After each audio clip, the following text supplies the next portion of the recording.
We can do a two-wheel drive. We can do a four-wheel drive. We can do a four-wheel drive with a generator. We can do a two-wheel drive with a generator.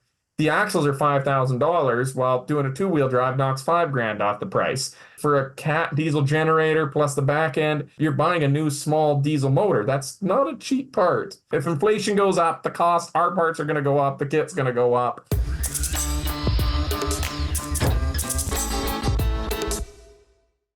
All right, guys, we are here. This is probably one of the most monumental videos that we are going to release. As you know, Deboss Garage is here in Southern Ontario. We got Andy, who just joined recently, and Aaron, who does all the editing behind the scenes. We have a couple more people that work for us, part-time editors and welders and stuff like that. And then I'm the guy you see on the screen. But we've had a lot of fun here on Deboss Garage, and I just want to start off saying that everything's going to be the same, and everything's going to be different. This is pretty epic. I don't know if you can see Chase on the other side of the screen. If you guys don't know Chase, he's from part of the Edison Motors team out on the other side of Canada. Canada's a big country. It's about 3,500 miles away. And if you go back to our video series back in October, we did a full breakdown of Topsy. And Topsy is North America's first diesel electric hybrid that Chase and his team built, got fully working within a year, and made it down to Ontario for testing.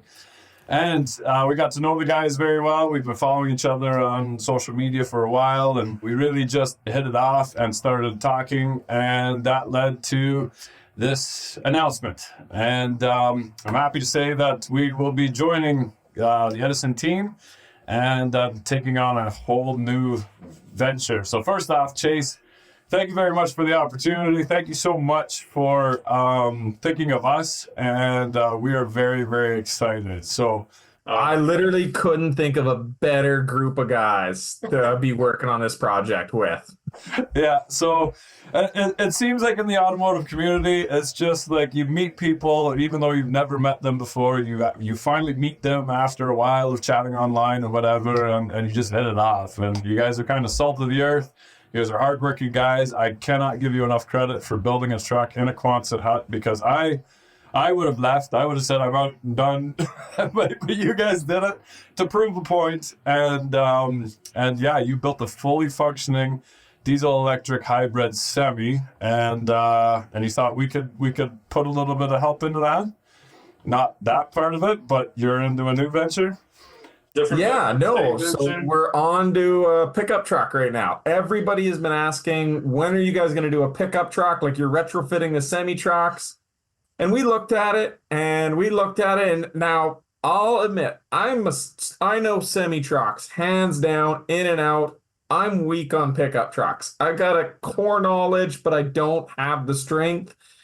So we're thinking, like, well, who do we partner? We know the electrification side. We know it works in the big stuff. How do we bring it down to the pickup truck so that anybody with an older pickup truck can retrofit it and get the advantages of diesel electric? And yeah, so I can't think of a better group of guys to partner with on this to make sure this happens. Like, I'm hoping you guys have the expertise. You guys know how to do these engine swaps, know how to do these crazy projects. You got a good attention to detail. We know the electric side, so I think if we join forces, it's just going to be an amazing truck. Nice. So to put that into perspective, or to clear that up, Chase and his guys on his side of Canada are going to keep focusing on the semi. And then we are going to work together to basically do the same thing as Topsy, build a Topsy in a pickup truck form. So they've asked us to help them with the kit to figure out what the best way to seamlessly build a conversion kit for pickup trucks that you already own. So we would remove the engine transmission out of that, and then same thing, put a little diesel engine in there with a generator on it that charges up the batteries, and replace the axles with electric axles. So no more drive shaft, no more exhaust. And we've got a hybrid electric pickup truck that solves so many problems that it's kind of crazy that nobody's ever done this before, right? I've been trying to explain to people as it's the step in the process that everybody missed. Yeah. Like rather than saying, oh, hey, no more ICE engines. Let's go cut that EV straight to EV, do EV. And it's like, hold on, well, why can't it be both? Why can't it? It seems like the logical step that should be happening. I can't believe nobody else has done this step. Like, this is just, it seems like it's a no-brainer. It's been in heavy equipment, freight trains, since like the 1930s, 1960s. All this heavy equipment's been using diesel electric. And for some reason, I say, Andy, it's just, they just decided, nope, full EVs. They're like, what about a little generator? Everybody's been saying put a generator in it. Yeah. And I'm so happy that you guys finally took the first step to do that. And I think we're both on the same page environmentally wise. Now, we've already done a podcast where we've chatted about a lot of these issues. So check out the Edison podcast. You know, you guys solved a pile of problems that exists in electric trucks, full electric trucks, and solved a lot of problems that are in current diesel on highway trucks. And what we want to do is kind of do the same thing with the pickup truck version of that. So what that means for you guys that are watching our channel and are into everything that we do, this is going to take a little bit to get going. So currently you guys are sourcing all the parts. The parts already exist, correct? Yeah, most of all the parts exist. So we're trying to use as many parts between the semi-truck and the pickup truck as possible. Like, we're going to use the same batteries because we've already used them. We know how to program with them. Same battery management system, same inverters. It's just a matter of, instead of having 6 battery modules, we can just use 2 battery modules. Instead of 5 inverters, we have 2 inverters. We can downsize and change a little of the parts, use fewer of the parts, but they'll still be fundamentally the same core part, so they already exist. The axles, luckily there's enough manufacturers that make these electric axles. They're plenty around there because people have been targeting like that 1-ton, 2-ton delivery van market for electrification for a long time. So they're basically those heavier duty 1-ton, 2-ton axles that have been electrified. We can source those, put those in, and that might be a little fun playing around, picking out which ones. And yeah, awesome. So what that means for all our projects, that you guys know we finished off a pile of projects, but I still have some projects on the go. Still have to get the C10 finished up. My compound turbo Cummins needs to be finished up. And then we have the Bronco, and we're going to continue with the Audi as well. That's going to continue, but that will be in this winter. So we'll be working hard in the shop nonstop to finish those projects off. We're going to keep enjoying the ones that we have, the GTO, the F350, which has a video out as well of us driving it to Texas and picking up more clean iron. But in that time, we're at the start of this project where we're taking this crazy idea to take old pickup trucks and completely change the drive line on it. It's new, but it's not new. But I don't think there's ever been a company that says, hey, we're going to build something and we're going to take the audience along for the entire ride. So we're going to show you what's involved in this whole process of sourcing the parts, checking out the parts, quality control, throwing it into a pickup truck, running into all the issues that come with that, fixing those issues, overcoming problems, overcoming any obstacle that comes our way, and then testing it, proving it, and then going into a higher production version of that, where we can design a kit that we're happy with, that is safe, that is reliable, that we can install in pickups, and then also train other shops to be able to do the same conversion. So we'll have now you guys have already released on your channel.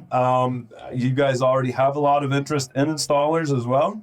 Yeah, we've got quite a few people that have signed up to say, hey, I'm interested in being an installer once this kit's released to the public, because we want trained people to be able to install this. There is a safety concern that it's installed right with the electric and the high voltage. You need to know what you're doing on that. So that's part of the training program.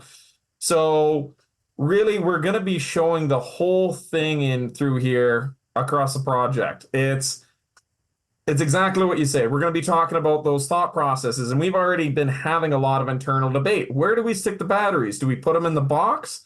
an easy drop-in kit? Do we stick them in the frame rails? Lower center of gravity? Both have their advantages and their disadvantages. So we're really going to be showing that thought process, that quality control, that checking that, hey, any parts that aren't manufactured domestically, we want to make sure those non-domestically manufactured parts are absolutely up to our standard.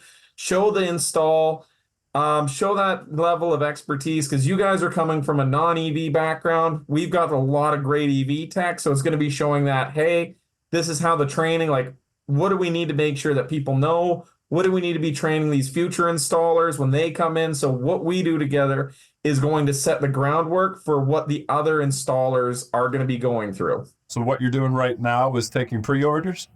Yes, we're taking some reservations so people can reserve their spot in line to get one of these kits. The farther up on the list, the faster you're going to get a kit.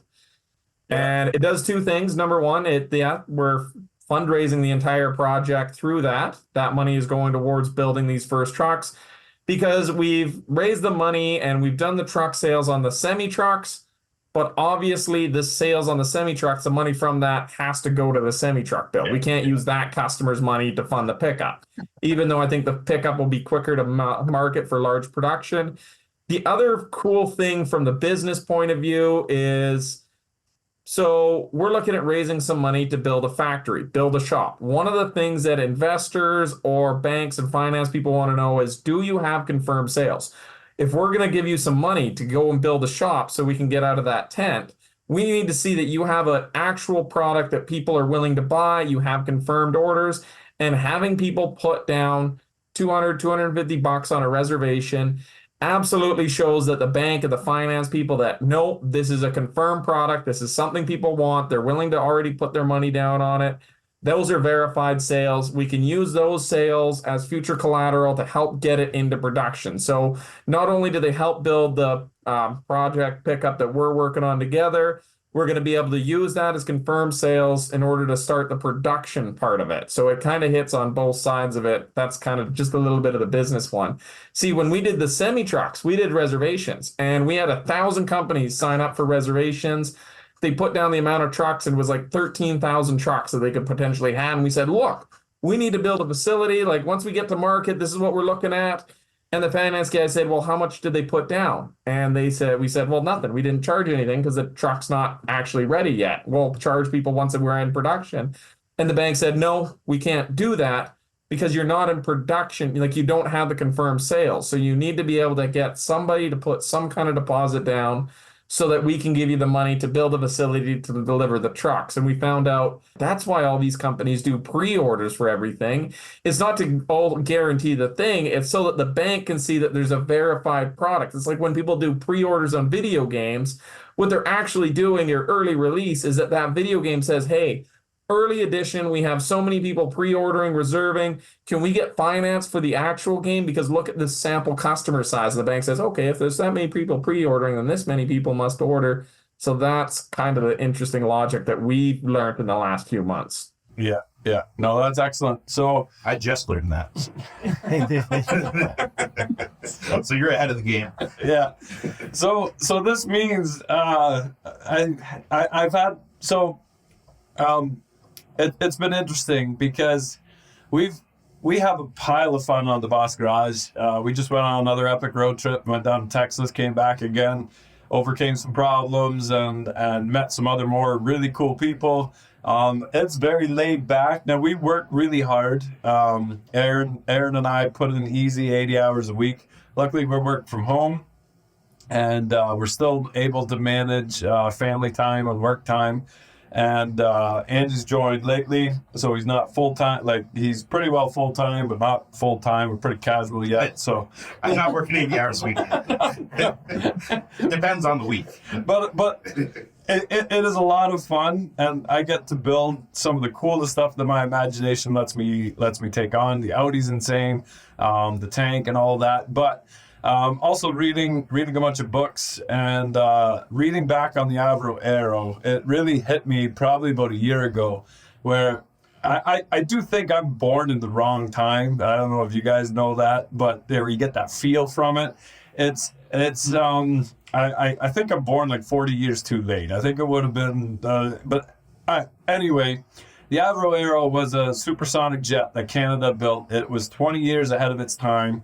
And I just thought, man, how epic would it be to be a part of that? Even though the whole government screwed it up and scrapped the program, we built a working, functioning supersonic jet that was 20 years ahead of its time. And to be able to tell your kid, look, I was part of that team. I was part of that engineering. I was part of that design team. And it changed things. It changed how things were made from there on after, and it changed something for the better. And I don't get to be a part of any of that just doing what we're doing now. I do really appreciate when young guys and even older guys come up to me at shows and say, hey, I became a mechanic because of you, or I did this because of you, or I decided to fix my own truck because of you, and I was able to, now I get an appreciation for how a diesel works, and I was scared before and now I don't, and that is fantastic, and nothing of that is going to change. We're going to keep doing that. But now I really feel like when you reached out and said, hey, do you want to be a part of this? That this is that thing where, you know what, we can actually be part of something big and something awesome that Canada's doing. I'm super proud of you guys for what you've been able to accomplish in a year. I'm really excited from where you guys are going, and I'm really, really thrilled that you thought of us to be able to take us along. So YouTube is not going to change. We're going to keep pumping out the same videos. We're going to keep doing the projects on the side as well. What it does mean is hiring some more people, but none of that is going to happen in the first little bit, because what is your timeline? What are you thinking? The project's being put together, the product's being put together right now. Do you want to share the timeline a little bit, just so people aren't like, hey, I want a truck next week? Yeah, no, for sure. So the timeline is right now, we've done all the engineering for the electrification component. We know what our electric motors are going to be, our voltages, all the parts we're going to use. That's all locked in. So, but I want to work together to make sure we're picking the right axles, front and rear axles. What width do we want? Because fundamentally, this is one of those business decisions that buying one of something is expensive. Buying 100 of them, we've looked and talked with these manufacturers of the parts, and you start looking at it, and you buy one axle. Okay, the cost, for example, is $10,000. You buy 100 axles, they'll knock that cost down to $4,000. I'm just using the rough estimated numbers, but it can be 60% reduction. So it means that we're just going to buy one axle, because if we just buy multiple and we buy 10 different axles, half-ton axles, 3/4, 1 ton, 450, 550 axles, we buy all of them, we're not going to be able to take advantage. And so it'll be picking the right one will be absolutely essential on the start. That's one of those things I'd like to work with, because that's one of those debates. Do we do like an F450, a bigger axle? It's going to be a little heavier, but we can put it in the service trucks, and it'll be an overly heavy axle for the half tons and the 3/4 tons. Do we go that route, or there's a lot more 3/4 tons and 1 tons? Do we make it for that? So those are one of those things I'd like to work with over the next 2 months. I'd like to get that finalized. What kind of studs, 10 lug, 8 lug, what kind of lug pattern are we doing, disc brakes, drum brakes, that sort of thing that we're really got to figure out. Then once we get that axle, we're ordering it. It's about a 2-month lead time. Once I have that first one, I want to go to the manufacturer with you guys. I want to see these axles at the manufacturers before they even ship it over to us. Check that out. Make sure it's all up to our quality standards. Once we ship that axle over, we're going to ship it first to the Edison shop, where I want to basically put it on a test bench, where we put all the components together for the electric side, where the axles are just sitting on the ground, batteries connected, everything ready to go. Once we verify that works, we're estimating a month, 2 months. Then we'll send those over to you guys. So we're probably looking around June, July at this point. And over the summertime, we'll work together, get this truck built. Hopefully, we might be able to have something by next September. That's my ideal goal, because the Fully Charged show is next September. They've invited us back. We showed off Topsy last year. I would love to have it as a goal to show off the pickup truck this year. Yeah, so build it out here and drive across country and prove that it works. Put all of these naysayers in their place, saying, but how far does it go? As far as you are legally allowed to drive because it's got its own generator. You don't have to stop and plug it in. So I think it would be funny if we just hook a Tesla up and we just tow a Tesla on a trailer across country. first nonstop Tesla tour. First nonstop Tesla cross country tour. First Tesla across Canada. So excellent. So now we wanted to open this kind of opportunity open to you guys and answer some of the typical questions. Now that the cat's kind of out of the bag and we can't stop smiling, should we shake on it officially at this point here, Chase? Like, Absolutely. yeah? Yeah, that's where there we go. Yeah, solid grip. It's that second delay across country, but that that was perfect. All right. So, the question first. If you guys are watching this on our channel and you haven't followed Edison and you want to put your reservation in for one of these pickups, what is the deposit and where do they go for that? Canadian. Yeah. Sorry, $250 Canadian? That's like 80 bucks American, right? Yeah, I think it's less right now. So really, it's not a big investment to hold your spot in line and be part of this. Get one of those first one kits. And if you don't like the way we put it together, you don't like the videos, you don't like the idea, well, you can sell your spot to somebody else, right? Yeah, it's a transferable spot. Yeah, but you're not getting your money back, right? No, we're spending the money on the build the truck. The money right. is in the bolts that are in the truck. Right now. Yeah. Name it. You're like, oh, those are my wheel studs. Yeah. So if everything goes according to plan, we get the parts in our shop by June. We are able to drive a working prototype back to the other side of Canada by September.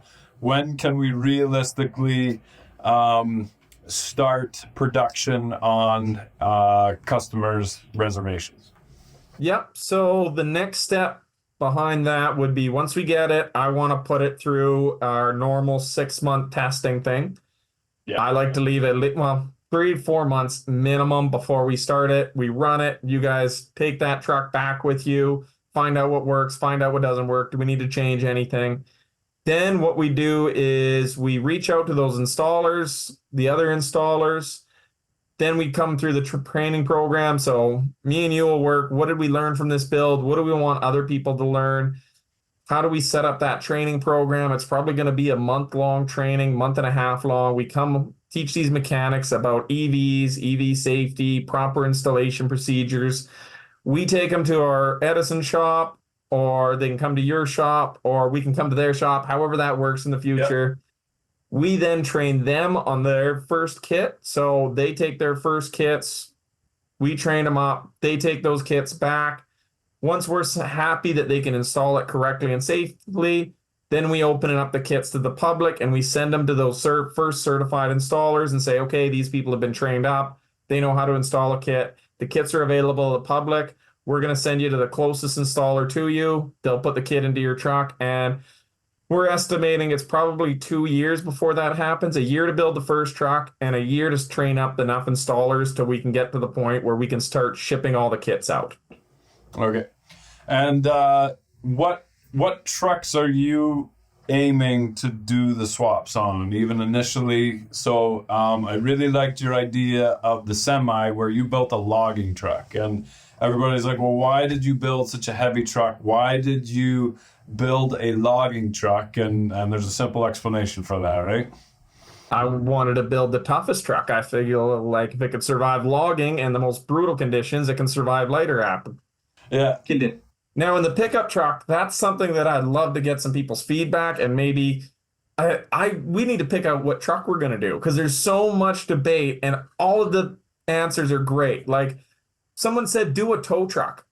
You know what? I'd love to do a tow truck because they said you have electrical power, so you could offshore that electrical power. So when somebody runs out of juice in their F-150 Lightning or their Tesla, we could roll up next to them with the Edison truck, fire up the generator, plug into theirs, and recharge them on the side of the road. A tow truck retrofit makes so much sense. Yeah. People said, do a service truck, like a welding truck, and then you could put in an electric welder, and this thing can sit on the pipeline, and you could send it off to some welder who could use it. And that's pipeline welding in the oil patch is a damn demanding job. That truck will get Other people have said, well, why don't you retrofit a classic 1980s?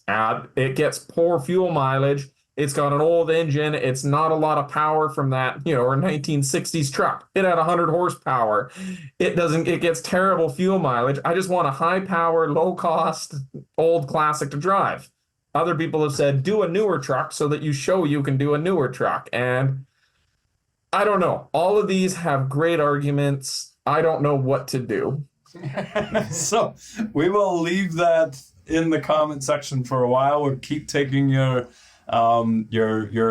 recommendations, but in the meantime, I feel like one of these this is one of those problems where all of a sudden be like, you know what, this is perfect. This is the one.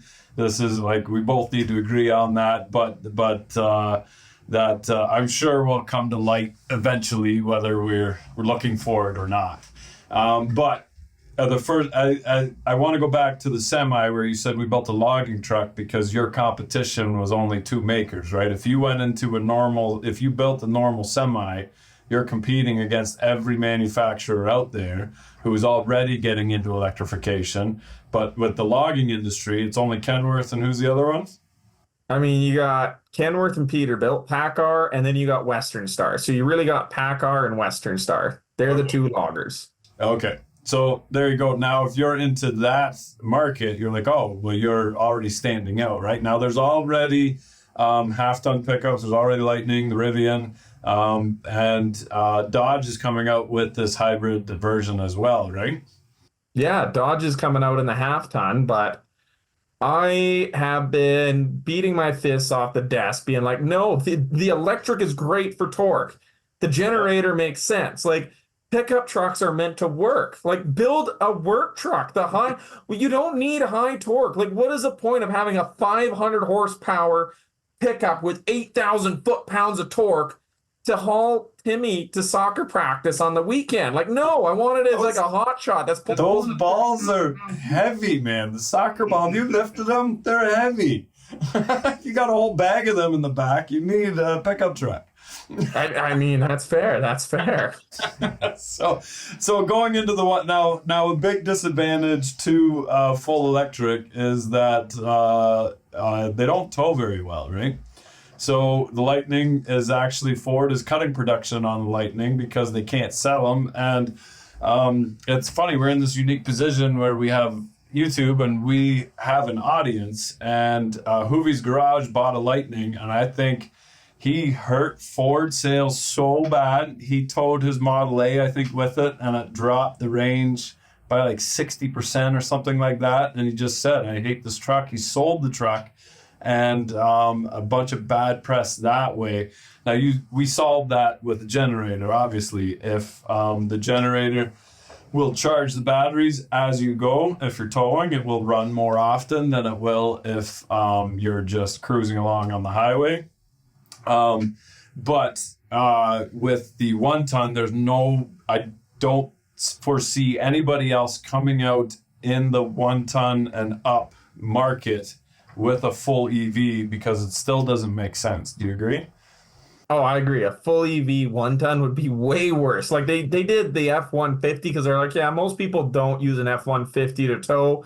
And you know what? There's an argument there for the F-150 electric. Like, there is a place for electric of, hey, I drive to the grocery store and I drive 10 kilometers to work, 10 kilometers back home. I do 20 kilometers a day. That's all I do. I just want to be able to plug in. Like, there might be an argument there. But it's not the 1 ton. People buy 1 ton trucks to work. Nobody wants a work truck that can only work an hour a day. No, that's right. And when I see off-road equipment going full EV, there's been agricultural tractors, John Deere's done it, Case has done it. It still doesn't make any sense. Look, you're building a work site. One, you're a farmer, you're in the middle of the field. You don't have time to recharge, and it's just a publicity stunt. It just doesn't make any sense. I mean, there are some things I've seen that make a lot of sense. The underground mining has really embraced full EV because they don't want the emissions underground where people are trapped in tunnels and all that, and you're just putting out diesel smoke. And they put chargers everywhere in these underground tunnels just to constantly replug these things in, quick change batteries. But that doesn't make sense for 90% of people unless you're constantly just driving your one truck underground and inside a building. Right. So I'm talking about an excavator that's digging a hole for a subdivision. It's like, well, there's no electricity there yet. That's a problem, right? So going into the 1-ton market, basically we're going to try and prove that it's going to work with a generator, that you won't sacrifice downtime to still be able to do and still have an electric vehicle. Now, the reason that the batteries and the generator make sense is that you're able to run an engine at peak horsepower and torque numbers. When you're charging this generator, you're taking this smaller engine and getting to the RPM that it is the happiest, where it's the most efficient, and still putting out the best numbers to recharge these batteries. So the problem when you have a heavy truck is that you need a lot of power to get this truck moving. If you're moving 4, 5, 10 ton down the road, you need a big engine and proper gearing to be able to take off and be able to pass somebody. But when you're cruising, you don't need all of that energy. You're having this big engine that is inefficient, that's creating a lot of heat, and that heat is not being put to use. Whereas if you have a generator, it's only running at peak numbers. There's no lag, there's no waiting for boost, there's no complicated turbo setups where you got vanes that are moving in turbo and letting or twin turbo or whatever that you see in the market today. Now it's just taking that peak energy and charging the battery, and you have that reserve in your battery when you need it, but you're not using as much juice when you're able to throttle it down when you're cruising down the road.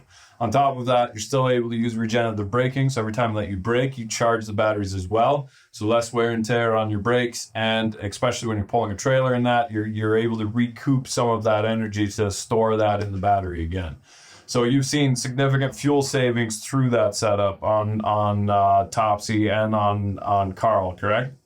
Yeah, we were seeing about 50% fuel savings roughly on them. Yeah, that's amazing.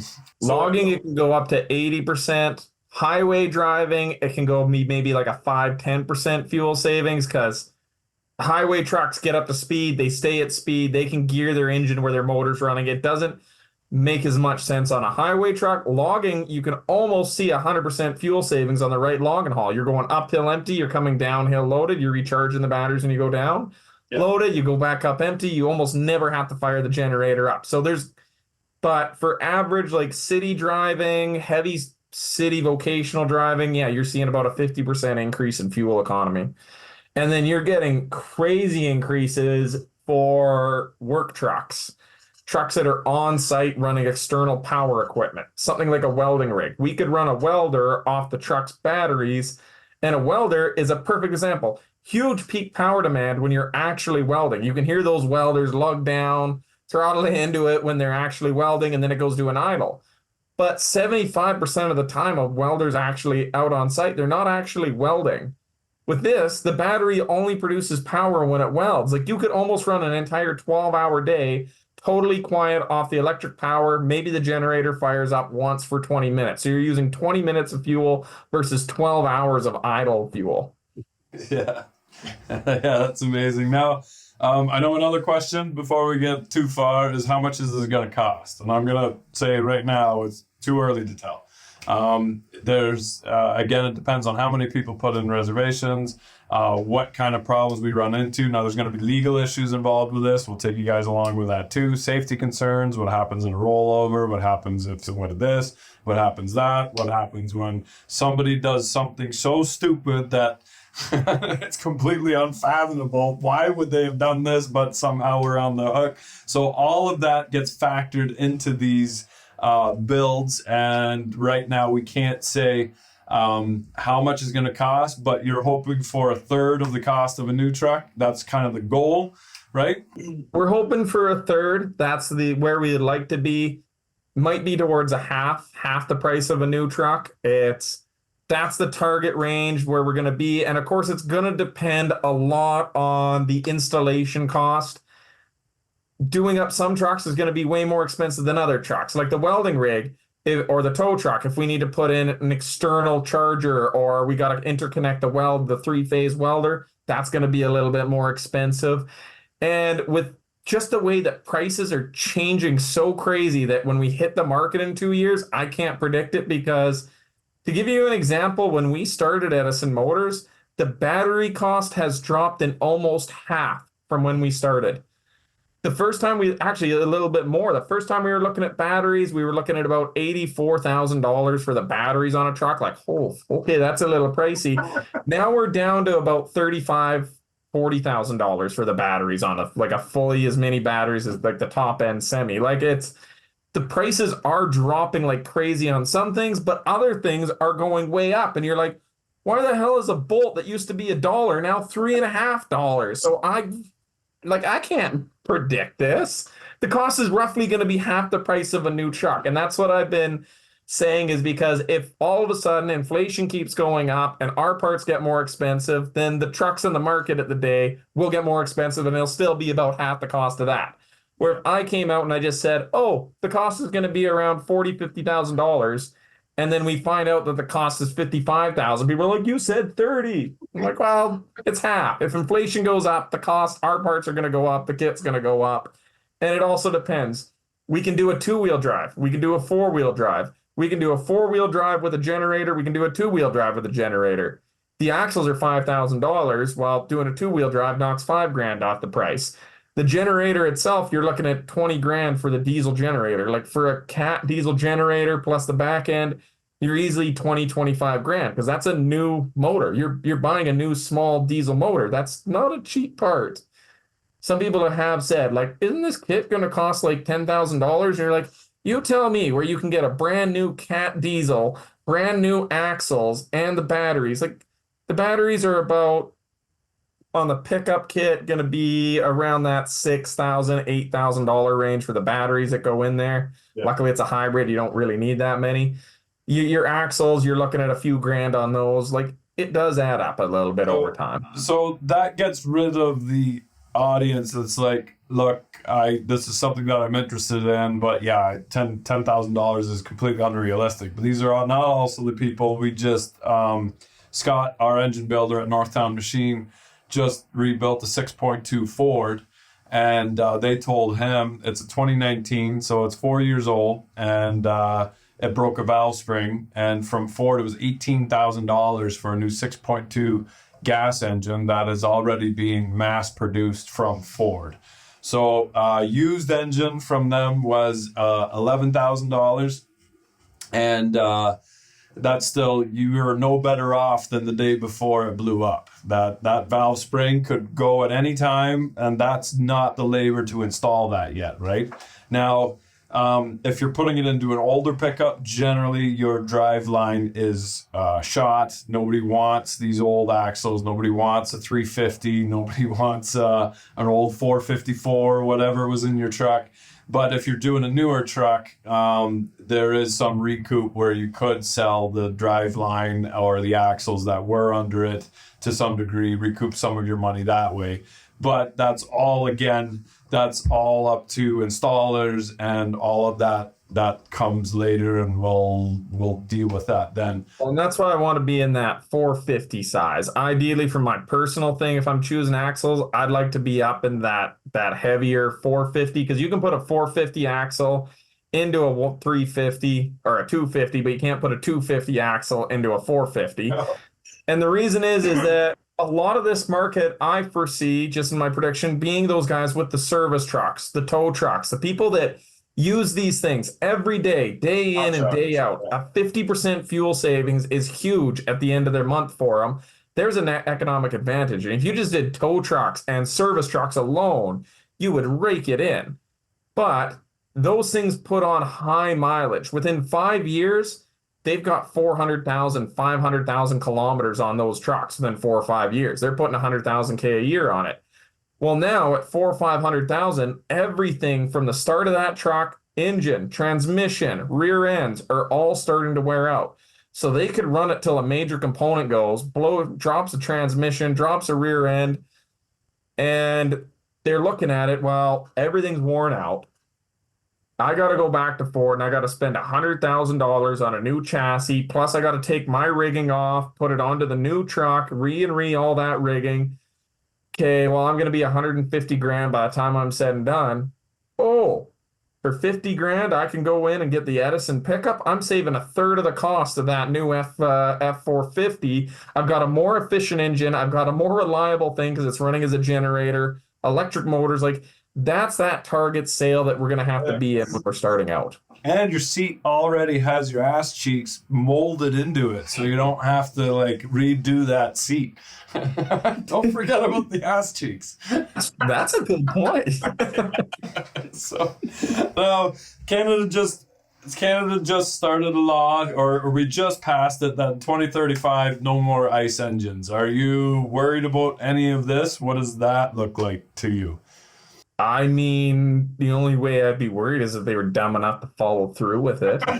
So there's no way that we're going to be able to do that. Oh, it's just everybody in Northern Canada can go F themselves, I guess. Like, everybody that lives in the Yukon, I get, like, me and Eric lived in Watson Lake, Yukon. It's 5-hour drive to the next town. Yeah. There's no chargers. The vehicle doesn't have the range in the wintertime. You need to go to Whitehorse to get groceries. You got a 5-hour drive. Your battery can make it 3 hours, and you're sitting on the side of the Alaska Highway. No, and then there's no plan. Like, even if you updid the charging network and the batteries work, we don't have the grid infrastructure because they're not building new power plants. They're not putting new energy on there. The cost of electricity will be so high that you'll never be able to plug your vehicle in because it'll be too expensive to drive anything, unless that's their plan. But like, it makes no sense. So that was my point too. It's unrealistic and it's not going to happen. It can't happen. They've been talking about full electric for the last 5 years. Nowhere have I seen plants, like you said, plants being built or infrastructure being put. No subdivision built before today can handle the load of everybody charging when they come home at the end of the day. So my bigger worry, to be honest, is what we're seeing in like the ports, California. A lot of large contractors are making their subcontractors meet certain emission requirements. And I think that is the bigger risk to these older trucks.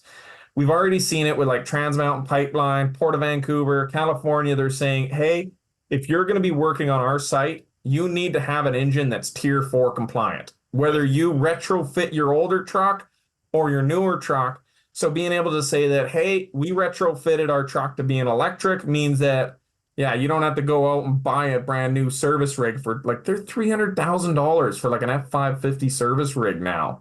Yeah. Service truck. Like now you're going back to the semi truck, but I see the exact same thing going in the pickup truck as well. No, I'm talking about the pickups. They're doing it on contractors and saying you're not allowed to have an older pickup, like even a service pickup. What? Like service truck pickup. They're saying, no, you need to have a new modern emission. So if you go in there and say, well, we've got an electric, don't worry, it's electric. When it's on site, it's electric. Yeah. Okay, well, now you just didn't, like, that's one of those things where a new service pickup truck, like a new F550 service truck, is getting upwards of $250,000, $300,000 right now because there's a shortage of them because so many people are saying that you need to get rid of your old ones. A lot of people don't realize that. Yeah, excellent. So going back to the Cat, it's a 3.6 liter, about 170 horse, you said? 175? I think it's 140, 150. Okay. But that's a Tier 4, completely emission compliant. So your generator genset already comes in, and it's clean, compliant. It's passed its emissions. It's a brand new engine, and it's ready to go, right? Well, I'm not sure if it's Tier 4. What I like to say is that it is emissions compliance to the standards it needs to be. Okay, sounds good. We could probably leave it at that, and people can read between the lines. But there's a lot of gray areas for external power equipment that is put onto a truck. Okay. I'm just totally randomly. Do you know there's no law that says that you can't put a 1990s Lincoln welder on the back of your welding truck? That your auxiliary power unit doesn't have to be the same year as your truck? Yeah. Also, totally unrelated. What the engine on this truck is, because it's a standalone generator, it's an auxiliary power generator. I don't know how that factors into it, but Well, that's what you're going with, anyways. yeah, I don't know. I haven't connected the two, and that's as far as I'm going on emissions. But it will be compliant with what the current laws of emissions say. Let's keep that quiet so nobody quickly changes any laws or rules or anything like that. But yeah, no, that sounds fantastic. Any other common questions that you got that we should kind of nip in the butt right now? You want to get off your chest? Yeah, a lot of people say, what about, I get the questions all the time, will this work in my F-350? Will it work in my Nissan Frontier? Will it work in my half-ton? And what I say is, if you've got a full-size truck that takes a solid axle, it will basically fit. It's a matter of just welding where your hangers and your brackets and all that go on the axle. We're just going to have it as a tube. All these axles get shipped from factory as just a tube, and then you're required to weld on where all the mounting points go on that axle. So if you have a half-ton with a solid axle, you could just change those things. Now, you'll be running like an F450 axle on a half-ton, which is heavy, but you can go heavier. That's no problem. Putting in a heavier dude just means that you're going to increase the lifespan of that axle. So it'll work on everything. Now, putting it on a Ford Ranger won't really work because your tires and your axle is wider than what your factory width. Now, like basically all the 1-ton trucks, or full-size trucks, I should say, all the full-size trucks from the 1950s until now have roughly pretty well the same axle width. So you could make them work. If you got to change it, you just change the offset on your rim a little bit. You go with a little bit less or more negative offset, positive offset, move the tires in and out, but most axles will work. Excellent. So what year of truck is best? Well, these are the issues that we're going to have to overcome. Things like ABS, does it affect the body control module? I know that the Chevy that we just got, if it doesn't see the battery charging, then it won't turn on the heated seats. So if there's an issue with the alternator, it won't let you put on the heated seats or the air conditioning because it's a safety to kind of get you off the road. Things like that. Will the ABS be affected? Will safety things like that be affected? Will the CAN bus still communicate when we take away the ECU or the TCM? I know the Fords, they need the dash, the ECM, and the TCM all to be in a circle before they're able to communicate with each other and be able to go to that. So it probably makes more sense to do an older truck or kind of a truck that's in the middle somewhere.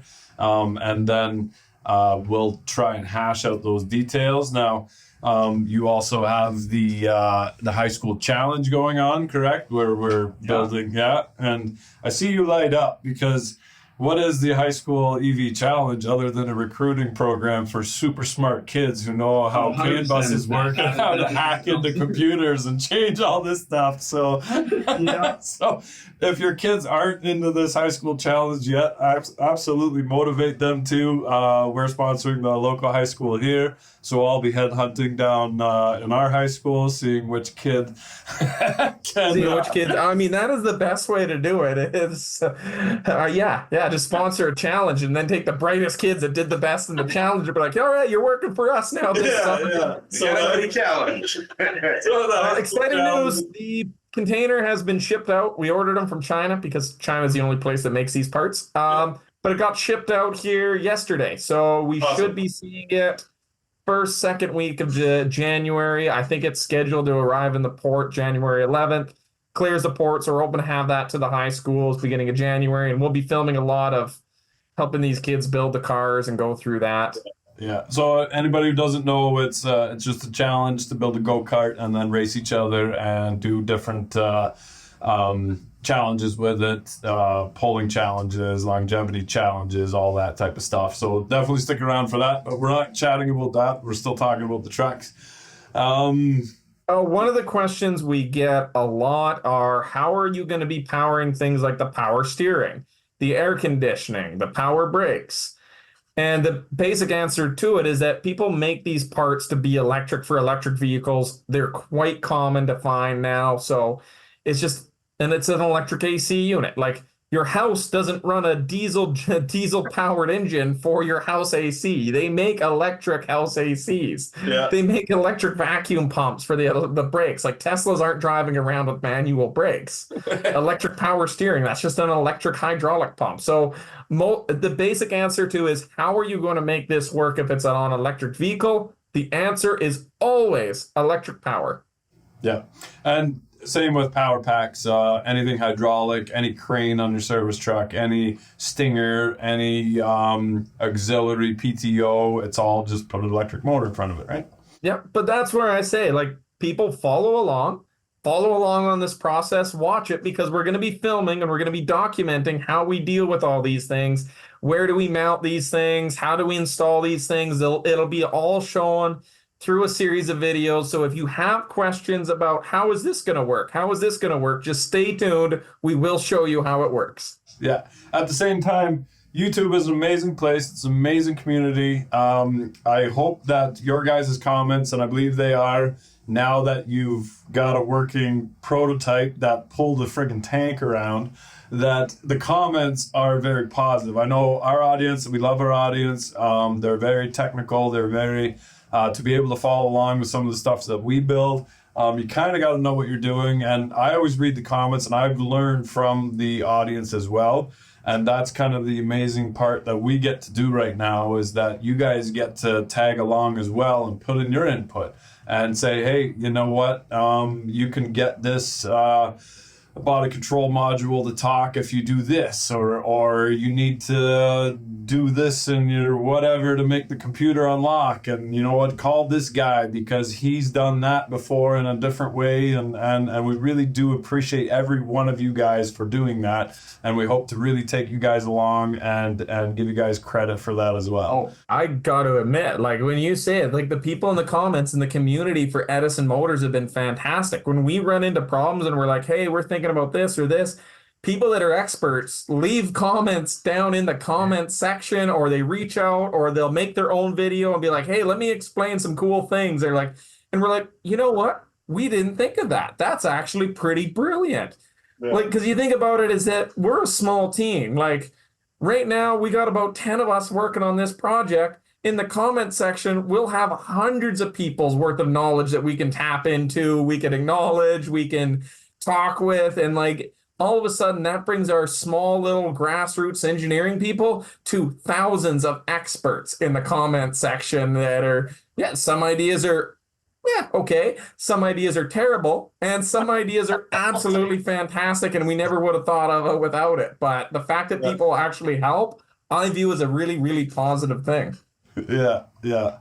Awesome. Well, I think for the most part, we've got kind of the bases covered.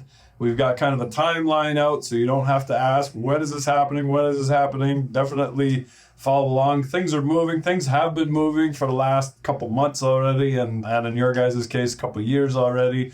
You guys have a working, running, proven truck. So definitely check out Topsy. Go back to the older videos and see what these guys have accomplished.